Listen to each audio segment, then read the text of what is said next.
Se você ouviu o nosso episódio 12, que tem o título O que você sabe sobre o semiárido, percebeu que nós trazemos o jornalismo como um dos elementos que contribui para a manutenção de estereótipos sobre o sertão. Pois é, minha gente, quem tá com a gente desde quando tudo isso era mato, já entendeu que a gente sempre vai trazer esse debate para cá. Pois é, Flávia. E se o jornalismo contribui para a manutenção desses estereótipos, ele também pode ajudar a desconstruí-los. E um fator importante aí nessa balança são as jornalistas e os jornalistas que contam essas histórias e que têm um olhar comprometido com as pautas das regiões Norte e Nordeste. E é disso que vamos conversar aqui neste episódio, da importância da presença de mulheres nordestinas, sertanejas, dentro das redações, fazendo jornalismo de impacto, que incomoda quem tem que ser incomodado e que conta as histórias como elas merecem ser contadas. E se essa é a sua primeira vez aqui, eu sou Vitória Rezende. Eu sou Flávia Santos e esse é mais um episódio do Deixe de Pantin.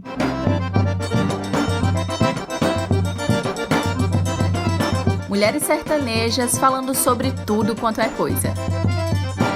E esse episódio é um episódio muito especial porque estamos recebendo uma jornalista que todas nós admiramos muito. Ela é repórter do The Intercept Brasil, faz coberturas das regiões Norte e Nordeste, nasceu no Sertão do Cariri, no Ceará, se mudou para o Piauí para estudar, tem um pezinho em Pernambuco. Eu acho que eu encontrei alguém que já rodou tanto por Pernambuco, pelo Nordeste, que nem você, Flávia. E eu tô falando de Nayara Felizardo. E, mulher, é um prazer ter você aqui hoje com a gente. A gente tá muito feliz. Gente, obrigada. Eu que agradeço, assim, demais o convite. E você definiu bem, viu? Eu já rodei por um bocado de lugar. Rodei tanto que quando me perguntam, tu é de onde? Eu não sei dizer. Porque eu nasci no Ceará, passei a infância no Pernambuco, meus pais são do Pernambuco, aí eu volto pro Crato, né, pro Ceará, depois eu vou pro Piauí, então eu realmente não... Assim, eu sou de nascença, eu sou cearense, mas eu não posso dizer que sou só cearense, porque são muitas referências. Aquela crise de identidade.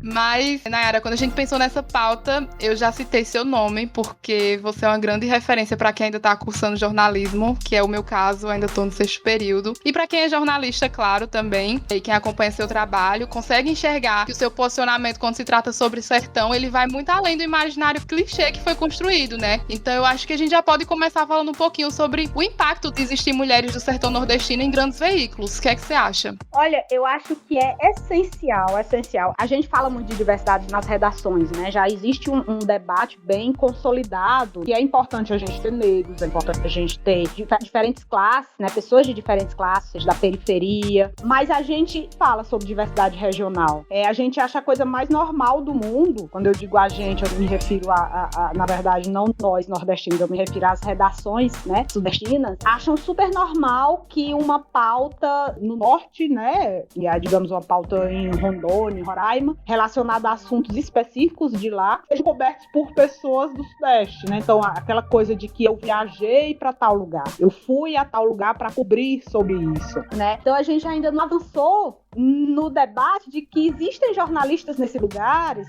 que conhecem muito melhor a realidade, que poderiam relatá-la de forma mais fidedigna, né, com mais conhecimento. Ninguém nas redações, os chefes, os editores, eles não estão pensando nisso. E às vezes até eu, assim, o fato de eu cobrir Norte e Nordeste, eu acho que é muito pouco, sabe? Assim, eu não posso reivindicar esse lugar de jornalista que cobre Norte e Nordeste, porque isso é quase o Brasil todo. Então, que tipo de entidade seria eu capaz de cobrir Norte e Nordeste? Eu acho que quando a gente parte desse ponto de que jornalismo ele é para informar, e quando eu digo informar não é qualquer coisa, né? Porque existe toda uma apuração, análise, organização. A gente também precisa entender que é exatamente o que você disse, que existem profissionais com diferentes vivências e contextos que conseguiriam amarrar e explorar alguns assuntos de maneira mais realísticas, né? Tipo, se um sudestino vai falar de sertão, por exemplo, muitas vezes ele fica no campo do clichê imaginário, daquele lugar seco, enfim. E eu acho que eu nem posso culpar só o jornalista por isso, porque às vezes é a linha editorial do jornal, ou talvez a pessoa absorveu tanto essa narrativa a vida inteira que ela acabou naturalizando, né? Só que é um problema que eu acho que poderia ser bastante evitável se tivesse alguém ali do Nordeste pra dar um toque e falar, pô, vamos abordar esse negócio diferente, enfim. É aquela coisa, né? Não tem como você falar de algo que você não conhece. Pelo menos não tem como você falar de uma forma, da melhor forma. Recentemente há algum tempo, eu vi uma reportagem que até tuitei sobre isso, era sobre distribuição era uma entidade, né, uma ONG, uma coisa assim, uma entidade filantrópica, que estava distribuindo cestas básicas para pessoas pobres do Nordeste, né, do sertão. E era um clichê, era um festival de clichês, né, sobre o que significa ser sertanejo, né, aquela coisa que a gente conhece da população pobre, da população que não tem acesso à educação e tudo, que não necessariamente é mentira no seu completo, né, no seu todo, mas a forma como foi colocada ali, basicamente reduziu o Nordeste aquilo, né? E aí, assim, não dá pra culpar a repórter que fez aquilo. Ela não tem conhecimento daquela realidade. Ela foi fazer uma cobertura, ela foi falar de um assunto pontual, que ela tinha que escrever sobre aquilo, provavelmente recebeu a pauta num dia, já teve que escrever, né? Então, assim, o que realmente, digamos que resolveria essas questões, né, ou pelo menos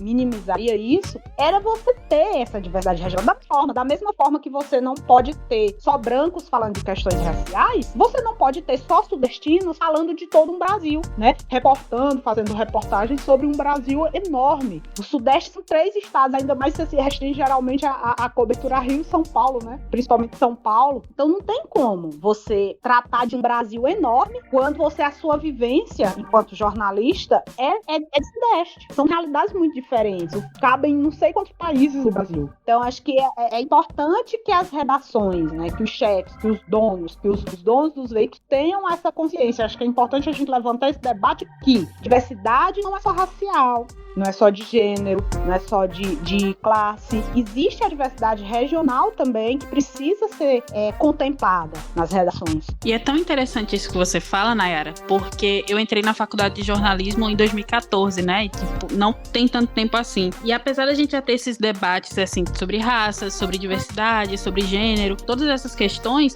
uma coisa que eu não lembro de ver, por exemplo, e que não era muito mencionada dentro da própria sala de aula, era a questão de jornalistas nordestinos, né? De jornalistas sertanejos. Parecia que a própria realidade da gente era algo distante. E aí, a gente tá aqui em Petrolina, né? Eu e Flávia. Eu nasci na cidade vizinha. Morei minha vida inteira aqui. E eu não sei se você conhece Petrolina, mas a gente é banhada por um rio grandão, o Rio São Francisco.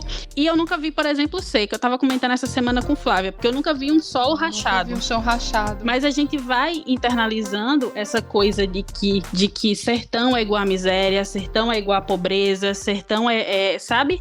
Que parece que você não vê, mas você acredita. Você acredita piamente naquilo.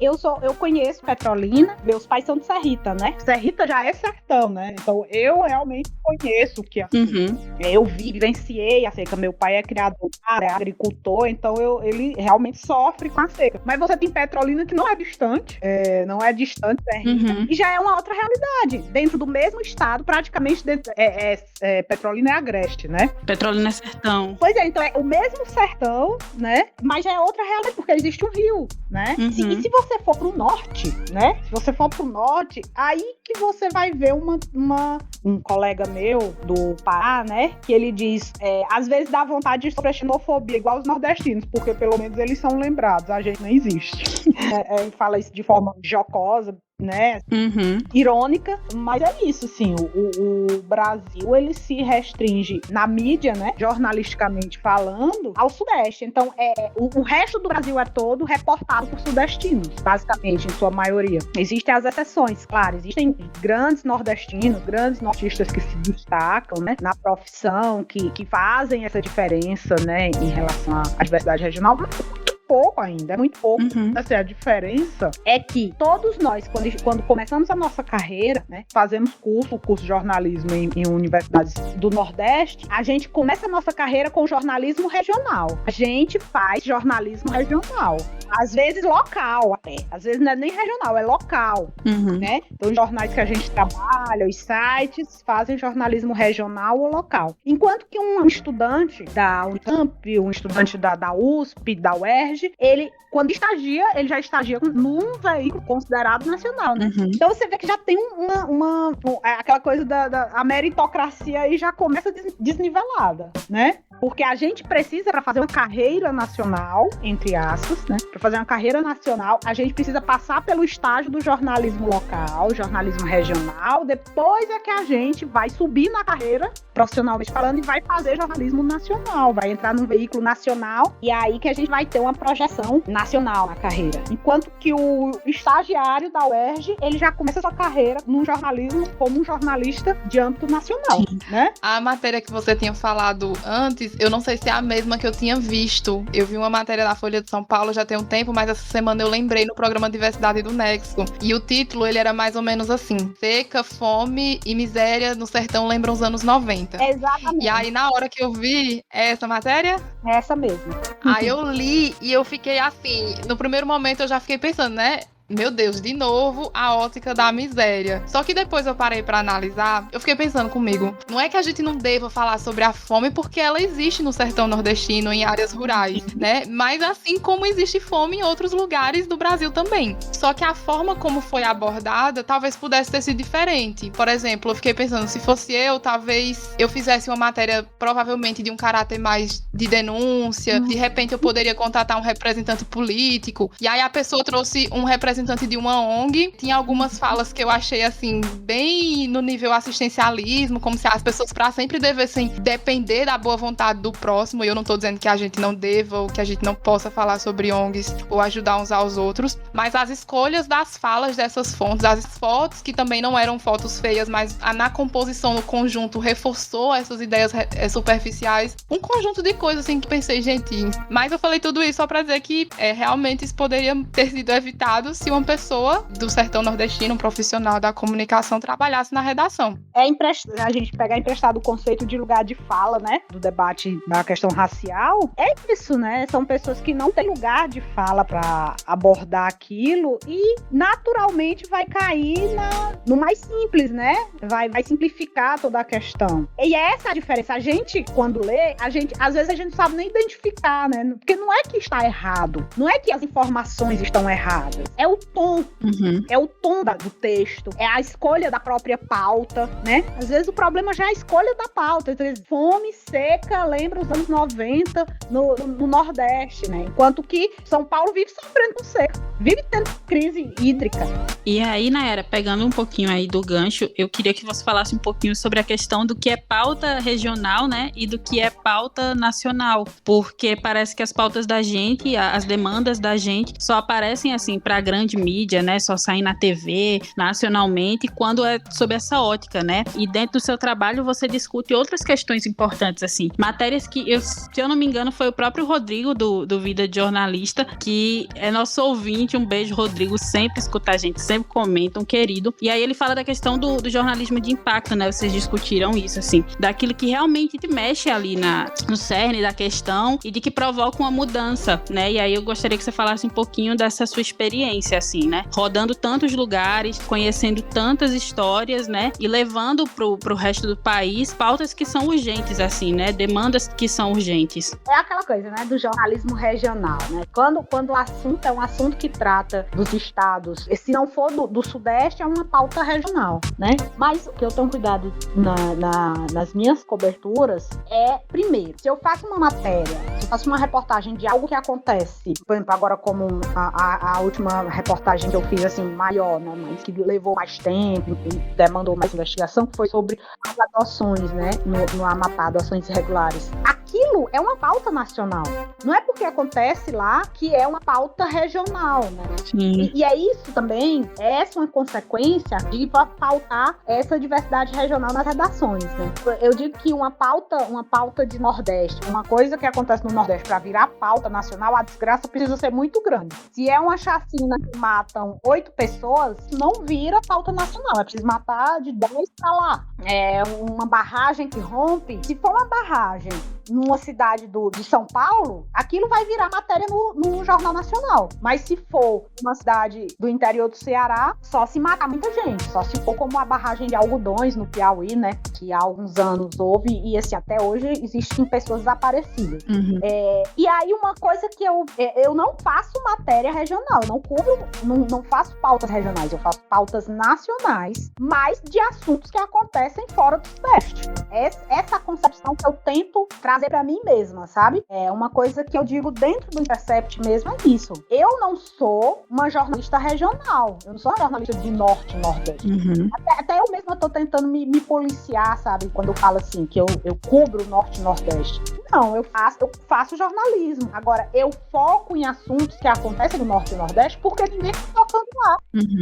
Né? Os grandes sites, os grandes veículos nacionais não estão olhando para essas regiões.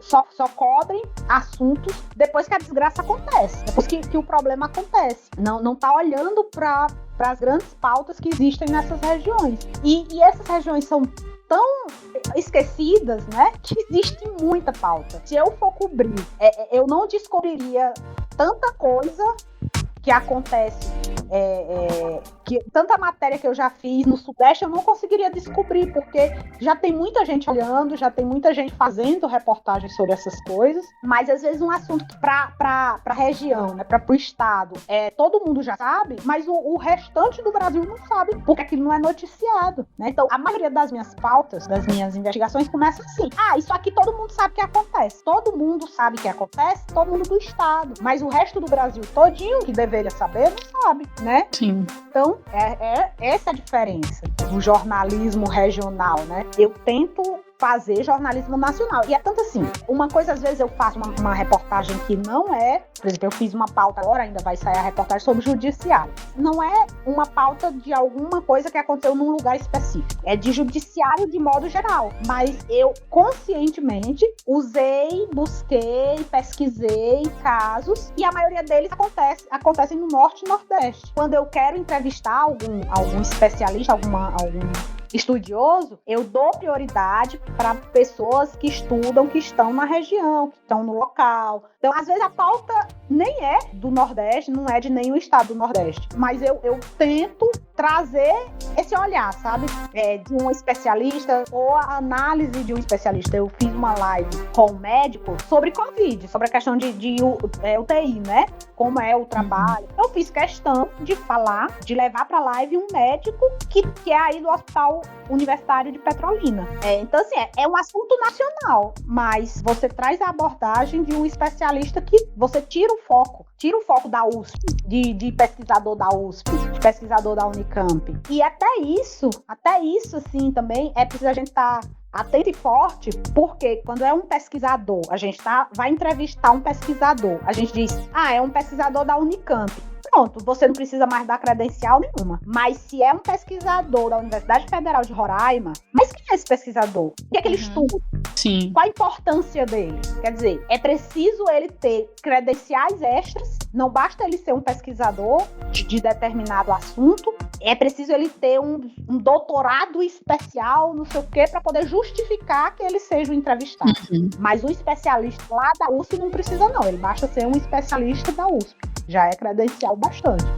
Até nisso existe essa diferença entre pauta regional e pauta nacional. Até a escolha dos entrevistados. Existem os entrevistados regionais e existem os entrevistados nacionais. Essa lógica que precisa ser rompida. Quando você traz diversidade, você traz profissionais, jornalistas, para ocupar as redações. E não necessariamente eles precisam estar em redações sudestinas, não. A gente tem veículos independentes, inclusive, nos estados, fazendo trabalho maravilhoso, fazendo trabalho de reportagem, investigativo, podcasts fazendo análises, entrevistas maravilhosas, que é isso que a gente trabalha muito na Cajueira, que é a newsletter que a gente faz, eu faço com outras colegas, exatamente mostrando que existe jornalismo de qualidade, independente, profundo, né, investigativo, dentro da região. Não precisa necessariamente que os jornalistas saiam dos estados para ocupar as redações do Sudeste. Quando a gente fala de diversidade regional, não é necessariamente o jornalista fazer essa diáspora, né?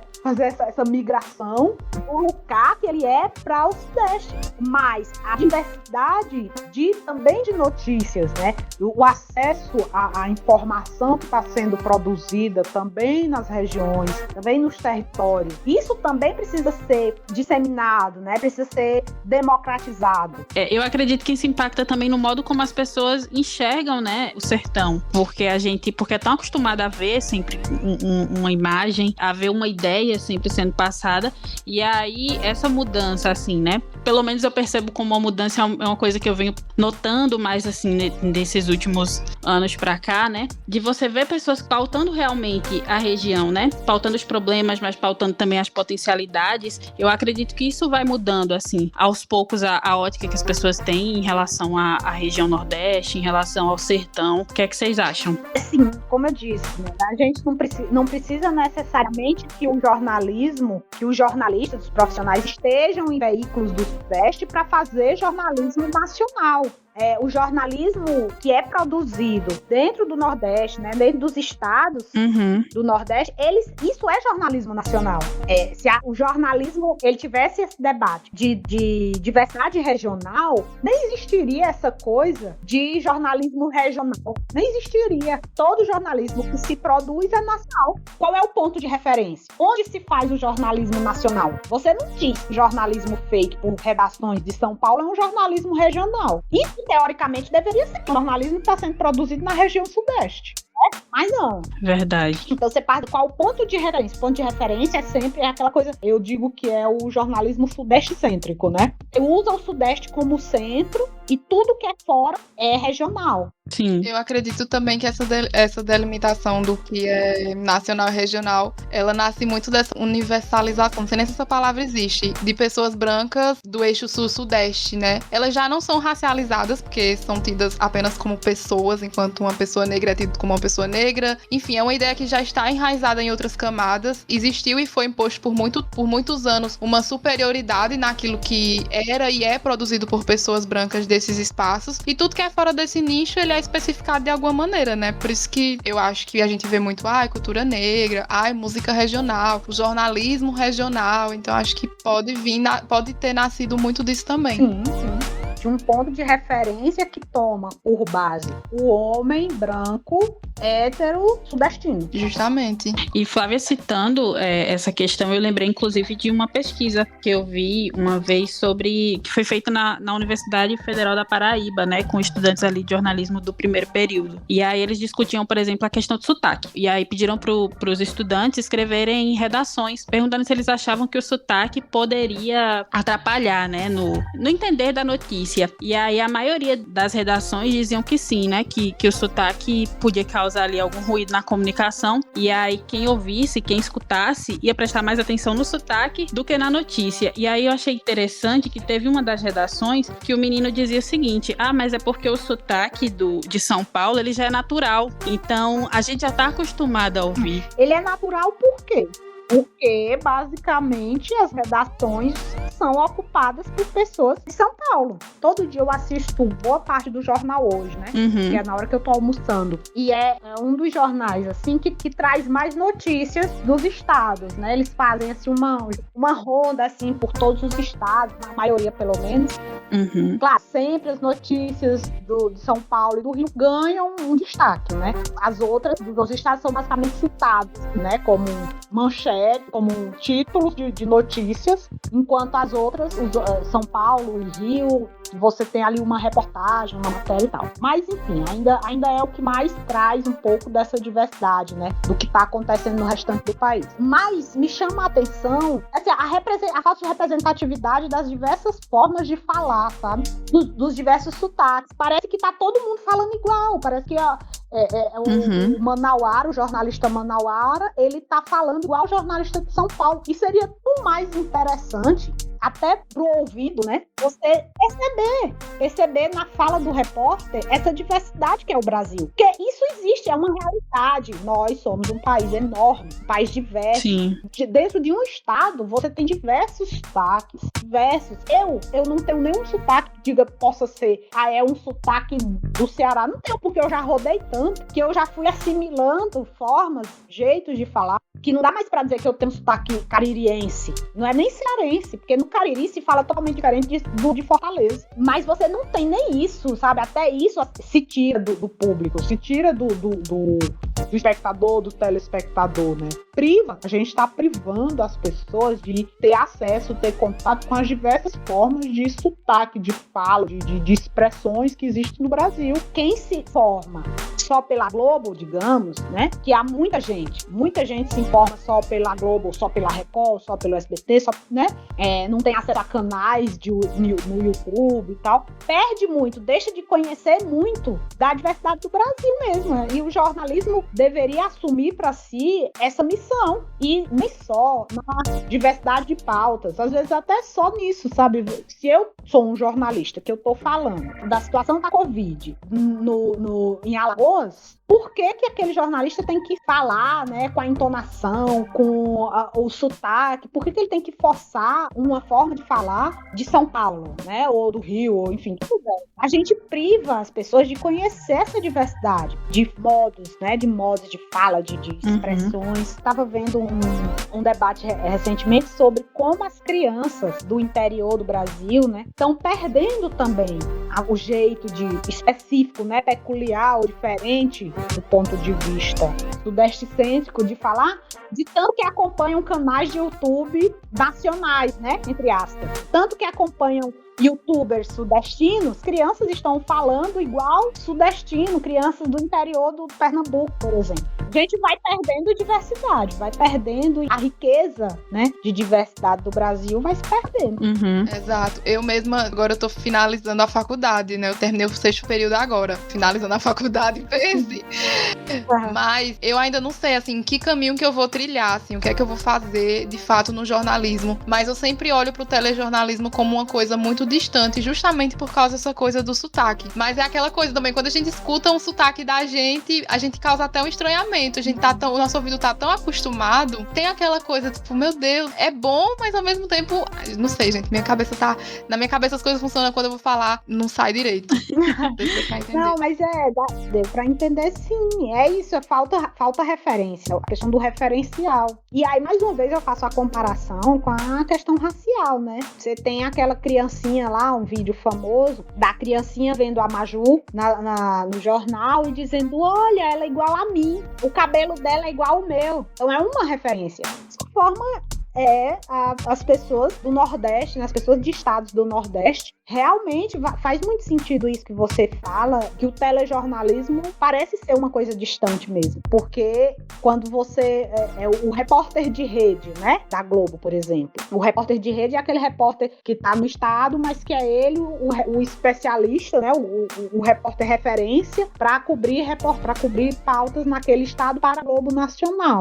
Mas ele não fala como, ele tem todo o treinamento, ele vai fazer todo é um treinamento mesmo, ele faz o treinamento do Globo pra ter a entonação, pra ter um padrão, né? Ele vai seguir um padrão para ser repórter de rede. E aí, para fechar esse tópico, Nayara, eu queria que você dissesse pra gente aqui o que é que você acha que ainda precisa ser feito para que exista mais essa diversidade dentro das redações. Olha, eu acho que a gente ainda tá no estágio muito iniciante, sabe? Eu acho que precisa a gente primeiro começar a discutir isso, sabe? Começar a falar sobre isso. Quais são as consequências dessa falta de diversidade regional, falta de pautas, né? No noticiário, nos jornais. Quais são as consequências disso? Eu nem sei dizer o que seria ainda, porque eu acho que a gente ainda está discutindo tão pouco, a gente debate tão pouco, né?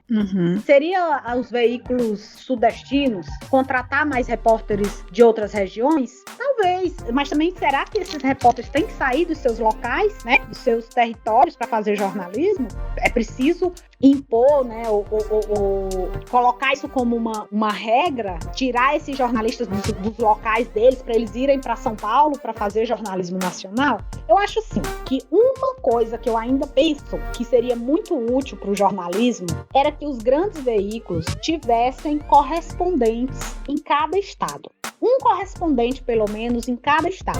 Imagina quanto de notícia uma Folha de São Paulo não ia ganhar, um Globo, um Intercept, sabe? Se tivesse, que fosse um freela, se não dá para contratar, porque realmente os recursos não são grandes, não são altos, não tem dinheiro tanto assim, mas se fosse um freela, sabe? Um ponto de referência, uma pessoa de referência que pudesse, tá acontecendo isso aqui aqui hoje, tem isso aqui acontecendo, não te interessa essa pauta? Quando eu comecei a trabalhar, o meu primeiro contato no Intercept foi assim, eu estava fazendo uma consultoria, e aí eu falei com o meu consultor, né, uma consultoria em jornalismo, e aí eu falei com ele de uma pauta que estava ocorrendo lá no Piauí, um assunto e tal, e ele, né, acho que isso pode interessar o Intercept, e aí eu fiz a matéria, e depois disso, tudo que acontecia, que eu achava que era importante, do ponto de vista nacional, eu entrava em contato com o Leandro e vendia a pauta para ele, e aquilo era aceita, a pauta era aceita,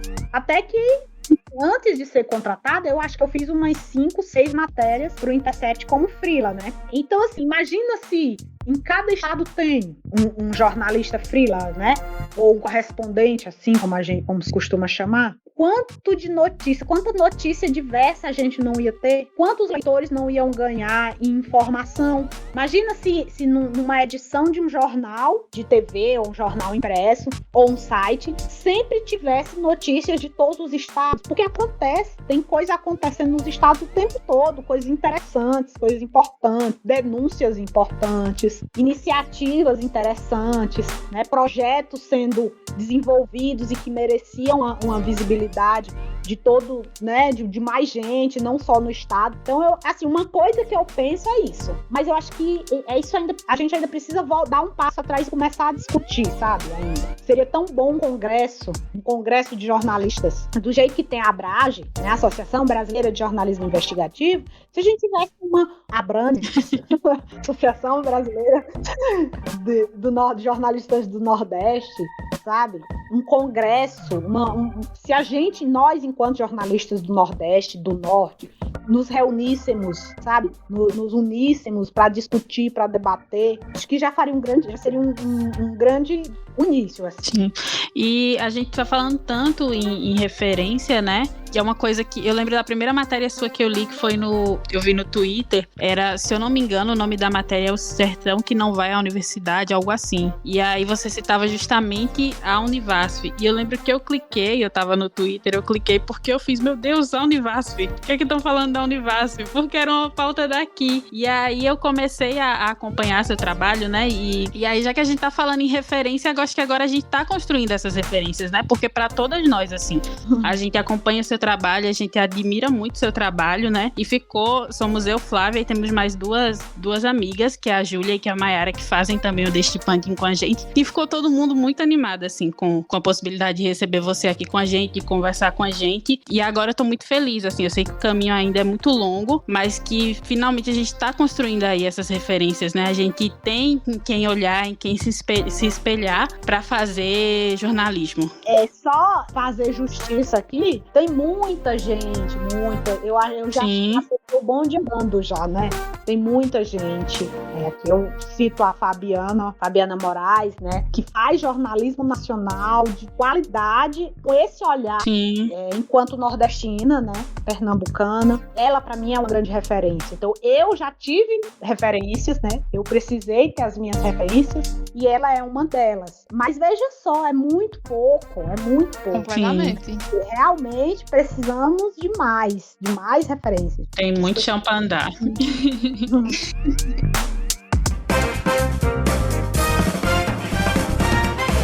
Então, minha gente, o Balaio é um quadro onde nós deixamos indicações relacionadas ao tema que nós discutimos no episódio, ou não, para você aproveitar aí no seu final de semana, se inteirar um pouquinho mais do assunto aqui que nós conversamos. E hoje, é claro, a gente vai começar pela nossa convidada, Nayara. O que é que você tem aí pra gente pra indicar hoje? Olha, o que eu tenho pra indicar, puxando aqui a minha sardinha, tá? É a newsletter Cajueira. É uma newsletter que eu faço com outras 3 jornalistas, que também são nordestinas, né? E a newsletter, ela é quinzenal, e a gente faz uma curadoria de pautas, né?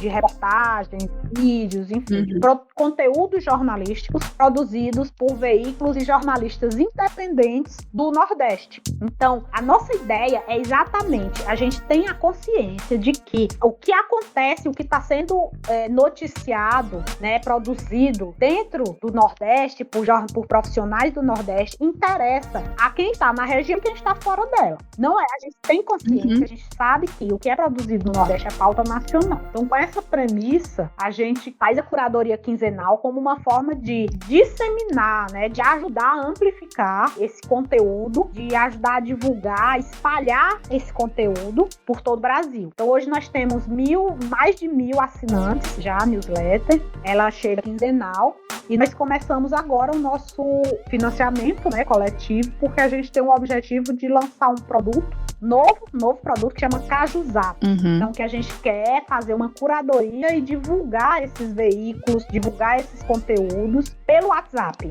sabe? Que as pessoas recebam no seu WhatsApp esses conteúdos. E, gente, assim, é incrível quando a gente começa a olhar, a pesquisar, a acompanhar os veículos, né? Os jornalistas, é muito conteúdo bom, muito.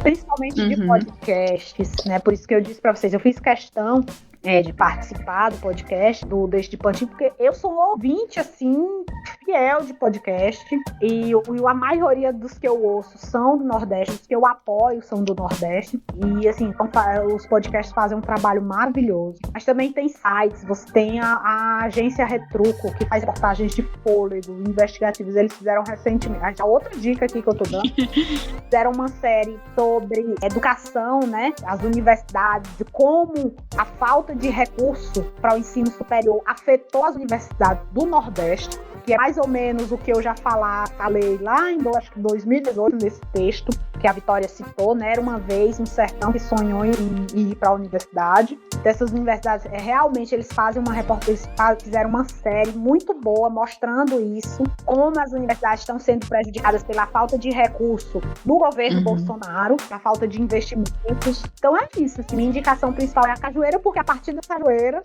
da newsletter, você vai ter contato com dezenas de outros veículos, dezenas de outros conteúdos produzidos dentro do Nordeste. E vai ter mais informação diversa, né? Você vai ficar melhor informado sobre o que acontece no Nordeste. Cajueira é tudo, eu sou assinante, né? Então aí, Sim.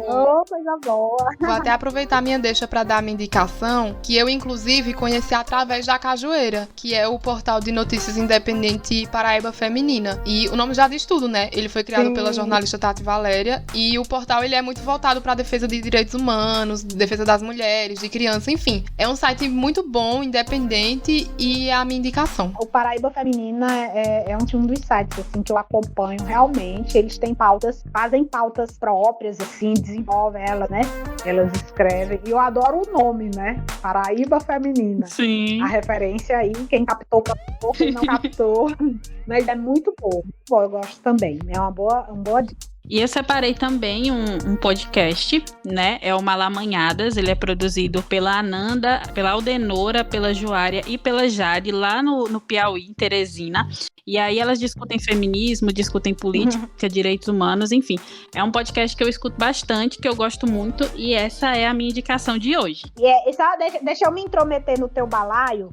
A Malamanhadas, elas não são só um podcast, como elas são uma produtora de podcast. Uma produtora. E eu acho maravilhosa, assim, a ideia delas, assim, o projeto delas, de produzir, né? Inclusive, a Aldenora fez uma participação especial na produção do podcast que eu participei, né, do Vida de Jornalista. A Aldenora, sim. A Aldenora foi estagiária minha. Eu era coordenadora do Portal Dia no Piauí, ela foi minha estagiária. Que legal! É uma pessoa maravilhosa. Gente, o mundo é muito pequeno. Pois é, você vê, né? O Nordeste aqui bem unido, bem fechado. Aqui. Sim. Mas o Malamanhadas é uma produtora, então quem pensa em fazer podcast, quem não sabe por onde começar, contrata aí as meninas do Malamanhadas, tem um site que elas colocam lá todos os podcasts que elas produzem, e é muito bom, muito bacana. Isso, é o malamanhadas.com, aí vocês acessam lá, tem lá todos os podcasts, tem lá o podcast delas, né, pra escutar, tem lá também o financiamento coletivo, e já que a gente citou a Aldenora, aproveitar para mandar também um beijo pra Aldenora, é só uma mulher muito beijoqueira. Porque eu lembrei que a gente constrói juntas, né, com vários outros podcasts, agora a Rede Nordestina de Podcasts, né, que a ideia é justamente juntar esses trabalhos, juntar essa galera que tá produzindo conteúdo aqui, tem muito podcast legal, e assim, podcast sobre uma infinidade de coisas que a gente nem imagina. Então aí a gente tá bem no comecinho da rede, né, captando podcasters, captando pessoas, conhecendo o que é, quem são esses podcasters, e tá sendo uma experiência bem bacana. Então se você também não conhece ainda, você que tá ouvindo a gente, vai lá dar uma olhadinha na Rede Nordestina de Podcasts, porque tem muita coisa legal. Bom, gente, é isso. A gente chegou no fim do episódio. Queria muito agradecer por quem ficou até o final, pelo seu stream. Quero agradecer também a Nayara, que aceitou participar do Deixinho. Muito obrigada, Nayara. Ai, gente, foi ótimo a nossa conversa. Quero agradecer também o convite, né? E agradecer a quem ouviu e quem está disposto a discutir, né? Debater sobre a diversidade regional nas redações do jornalismo. A gente vai ser impossível a gente falar de Brasil, a gente fazer reportagens, noticiar o Brasil. É impossível a gente noticiar o Brasil sem diversidade regional. Muito obrigada por me dar a oportunidade de bater nessa tecla e de levantar essa bandeira. Agradecer a gente, mulher, pelo amor de Deus. Nayara, aproveita e fala pro pessoal, né, onde é que eles podem te encontrar na internet. Enfim, né, ler seus textos, a gente sabe que pode ir lá no Intercept, que vai estar tudo lá, mas quem é você nas redes sociais? Tá bom. Minha rede social aberta, né, é o Twitter, @Nayara Felizardo, Nayara com Y, Felizardo com Z, e é lá minha rede social. Instagram, meu Instagram é fechado, o Facebook eu não uso mais, assim, né, meu Facebook é mais Nayara Felizardo também, mas eu praticamente não uso. E é lá no Twitter que eu budejo mais. Então é isso, gente. Se você chegou até aqui, aproveita e passe no nosso Instagram também, é o @DesdePantencast, e conta pra gente o que você achou do episódio. Nós também estamos no Twitter, ele é o @DesdePantin_, e agora a gente tem um Catarse. Se você gosta de ouvir o Deixinho, você pode apoiar com um valor mensal e esteja mais de acordo com o seu bolso. Vá lá na bio do nosso Instagram, você encontra o link com os valores e, obviamente, o que vocês vão ganhar com isso. E é isso, a gente fica por aqui. Um beijinho e até o próximo episódio. Até a próxima, minha gente. Tchau, tchau. Tchau, beijo. E como de costume, cá estou eu para mandar aquele beijo especial para quem apoia a gente lá no Catarse. E hoje eu vou começar com Bruna Lopes, que começou a acompanhar a gente, já tá no nosso grupinho do Telegram, já tá fofocando, já tá indicando um reality show maravilhosa. Um beijo, Bruna. Um beijo também pra Genedite Maria e Ana Cristina, muito conhecidas por serem tia e mãe de Vitória. E eu fico assim, em situação de extrema emoção, com os parentes das Pantiners apoiando a gente. Um outro beijo especial vai pra João Pedro Ramalho. Inclusive, João Pedro, ele participa do nosso episódio 14 sobre novela, porque noveleiro é ele. Se você ainda não ouviu esse episódio, volte aí no seu tocador e dê o play, porque esse episódio é muito bom. Tem beijo também pra Railane Souza, Twitter Celebrity do Vale do São Francisco. Gente, muito chique. Um beijo, Rai. E um beijo pra Rani Mendonça, outra maravilhosa que tá chegando junto. E é isso, gente. Muito obrigada por apoiar nosso projeto. Vocês quem dão energia pra gente continuar tagarelando aqui. A gente é muito feliz por poder contar com vocês. Inclusive, eu quero aproveitar esse momento que eu tô aqui pra dizer pra vocês que se você escuta a gente sempre, mas esqueceu de apertar o botãozinho seguir no seu tocador de música favorito, siga a gente, porque às vezes eu também esqueço de fazer isso, mas é muito importante pro produtor. Então é isso. Agora sim, chegamos ao fim do episódio. Um beijo pra você que chegou até aqui e até o próximo.